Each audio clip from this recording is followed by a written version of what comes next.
From the National Newsroom of the Canadian Press, I'm Jason White.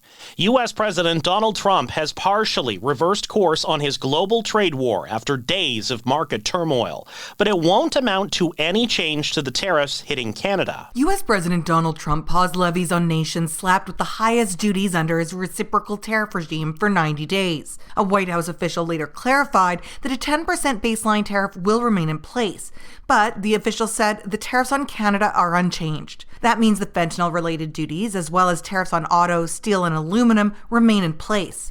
Trump told reporters he made the decision because people were, quote, getting a little bit yippy, a little bit afraid. While some countries saw a reduction in levies, Trump also increased tariffs on Chinese imports to 125%. Kelly Malone, The Canadian Press, Washington. Stocks soared with relief on Trump's tariff pronouncement. The S&P TSX Composite Index closed up more than 5%. The Dow Jones surged nearly 3,000 points. The S&P 500 had its third best day since the Second World War.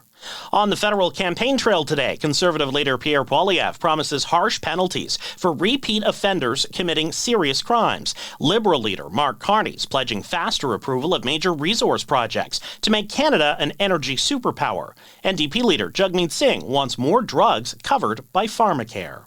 This is Budget Day in Newfoundland and Labrador, where the province forecasts a $372 million deficit. The province had hoped to balance its books by now, but Finance Minister Siobhan Coady says now is not the time. We're in a period of global instability where there's a lot of uncertainties, and now is not the time to make dramatic changes to ensure that we're back to balance. The province is also setting aside a $200 million contingency fund to help it weather economic storms brought on by tariffs. No word when the Keystone Pipeline could resume transporting oil from Alberta to the U.S. A rupture in North Dakota yesterday shut down the pipeline and spilled about 3,500 barrels. BMO Capital Markets' Randy Ohlenberger doubts that'll affect Canadian heavy oil pricing as long as Keystone resumes operations before Alberta's storage tanks fill to capacity. Celine Dion's My Heart Will Go On from the 1997 film Titanic is among the latest recordings added to the U.S. Library of Congress. The oldest sound being added to the recording registry is a cover of the Hawaiian folk song Aloha Oe from 1913. The newest, that'd be the 2015 Broadway cast recording of Hamilton. In between, the Library of Congress is also getting a bit of Roy Rogers and Dale Evans, Miles Davis, and the original soundtrack to the Minecraft video game. Mike Dubusky, ABC News. This is the Canadian Press. In sports, it's official. The Toronto Blue Jays confirm they've locked up slugger Vladimir Guerrero Jr. to a 14-year contract extension worth $500 million. This was always my home.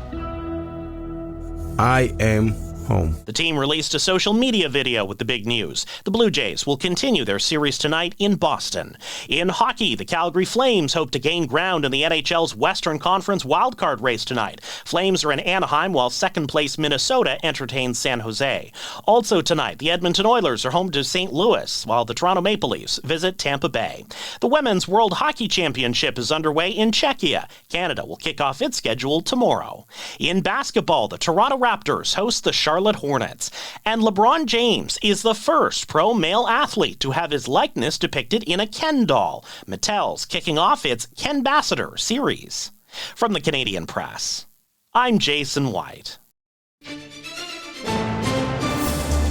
Thanks for listening. Don't forget to follow and subscribe.